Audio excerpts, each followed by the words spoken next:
Well, hello there. This is Jerry Nichols. I'd like to share a few things with you today that I think are important for all of us to think about. The other day I was thinking about a lot of the good things that have happened in my life, some of the bad things, and I read an article that most people think about the bad things that happen in their life a lot more than they think about the good things. It's just natural they do that. So I sat down and started thinking about the good things in my life. And when did they begin?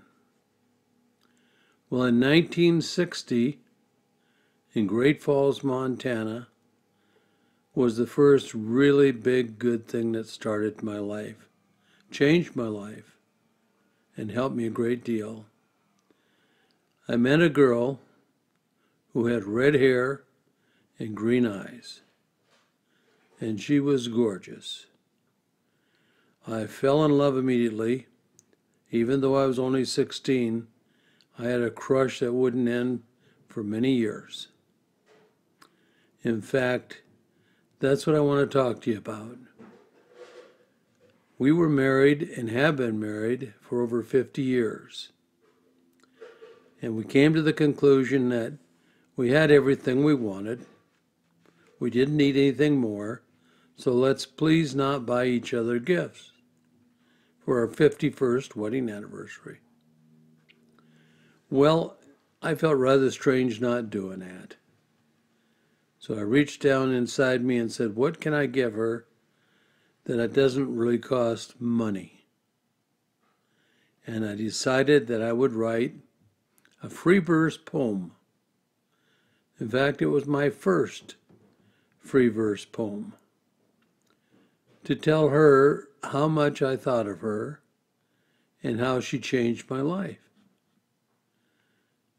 It's a very important thing because the more I thought about it, the more I realized that anything that good happened to us, anything that was worth talking about, happened because of that meeting in 1960. In that meeting in 1960, I realized I was too young to be married. I was still in high school. I realized that I probably would never meet anybody like her, but I told everybody that would listen that someday I was going to get married to a girl with red hair and green eyes, who had a voice as soft as hers, who had intelligence like hers, and who had the ability to make everybody feel they were the most important people in the world. There wasn't anything she couldn't and wouldn't discuss. She was one of the most amazing people I'd ever met up to that time. And in looking back over the last 51 years, she's still one of the most amazing people I know. So today, with your permission, or I guess without it, there's not a lot you can do except turn me off, I'd like to read the free verse poem that I wrote for our anniversary of 51 years. Red hair and green eyes. It was a Siberian spring in 1960 that was miserable until I met a girl with red hair and green eyes. Like a summer breeze bringing the honey days, her smile and her voice brought the Siberian spring to an end.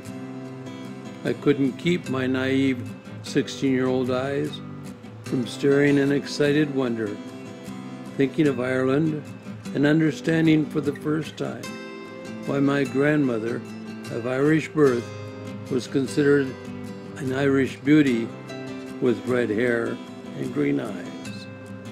3 sisters and 3 brothers, smarter than Holmes, began to tease. Tease that a crush this big they have never seen. But all I could see was red hair and green eyes. Declaring at 16 that I would be married someday to someone as beautiful, sensitive, with a voice as soft and a mind as sharp, and with the same red hair and green eyes. The spring of 1960, like the steady flow of the Missouri, carried us to graduation in 1962. With a breaking heart, knowing I was too young for the girl with red hair and green eyes, off to sea, my own dream of fast flight, leaving me even more lonely and desirous to see the girl with the red hair and green eyes. Our weekly letters brought us joy, and a bond was forged between San Francisco and Kyoto. Never said, just understood, the girl with red hair and green eyes would spend our lives together. With a crush filled with love, that spring of 1960, it brought us to the altar in May 1963. And 51 years and counting later, I'm still mesmerized by the girl with the red hair and green eyes. Well, she's still the love of my life.